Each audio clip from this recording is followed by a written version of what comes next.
Alone, the Classic Polar Adventure by Admiral Richard E. Byrd. Read by Tim Halbur. Preface. This book is the account of a personal experience, so personal that for 4 years I could not bring myself to write it. It is different from anything else I've ever written. My other books have been factual, impersonal narratives of my expeditions and flights. This book, on the other hand, is the story of an experience which was in considerable part subjective. I very nearly died before it was over. And since my sufferings bulked so large in it, and since a man's instinct is to keep such things to himself, I did not see how I could write about advanced base and still escape making an unseemly show of my feelings.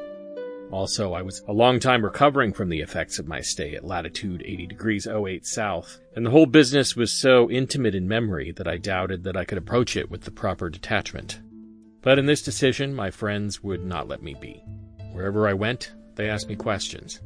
And finally, in December 1937, some of my closest friends, whom I happened to be with one evening in New York, persuaded me to write the book while the facts were vivid in my mind.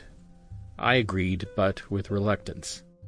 I foresaw that a number of difficulties would rise to plague me once I started to write. For one thing, I knew that it could not be other than harrowing to relive some of the bitter moments of advanced base, and for another, I appreciated that I should be obliged to discuss matters of personal moment in a way that would be distasteful. But encouraged by the enthusiasm of my friends and the urging of my publishers, I shut out the doubts and agreed to go ahead.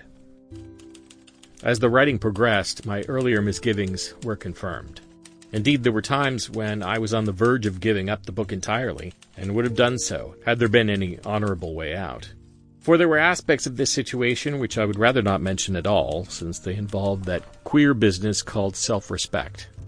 Nevertheless, I finished what I started out to do, and this book represents the simple truth about myself and my affairs during that time. The original intention was to use my diary, which was very detailed and voluminous, as the prime ingredient in the book. But I soon discovered that it was almost impossible to maintain an intelligible sequence and proportion by relying on the diary alone, since it was inescapably full of repetitious matter, cryptic references to things meaningful only to myself, and random jottings. Besides, there were very many personal things directed to my family which I did not wish to include. In consequence, though, I've used considerable sections and many excerpts, and I've used them only where I felt they were illuminating.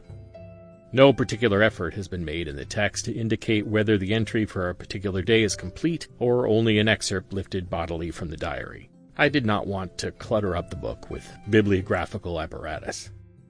However, the diary, as well as numerous notes which I made on my meteorological forms, the calendar, and loose sheets of paper, have been an excellent means of refreshing my memory. Now, this book is called Alone. But obviously no man could have done what I did without the loyal and sympathetic support of many other men. That support was one of the fine things of the whole experience, and it was especially manifested after my return from advanced base, when the 55 men at Little America did everything possible to lighten the burden of leadership. One debt which I'm happy to acknowledge in this connection is to my old shipmate George Noble, the executive officer, who cared for me unsparingly until we reached New Zealand. R.E.B., Boston, Massachusetts, October 1938. 1933. The Idea.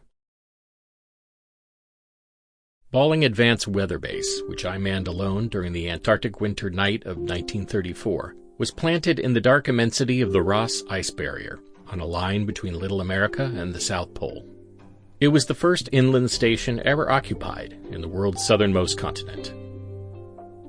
My decision to winter there was harder perhaps than even some of the men at Little America appreciated, for the original plan had been to staff the base with several men, but as we shall presently see, this proved impossible.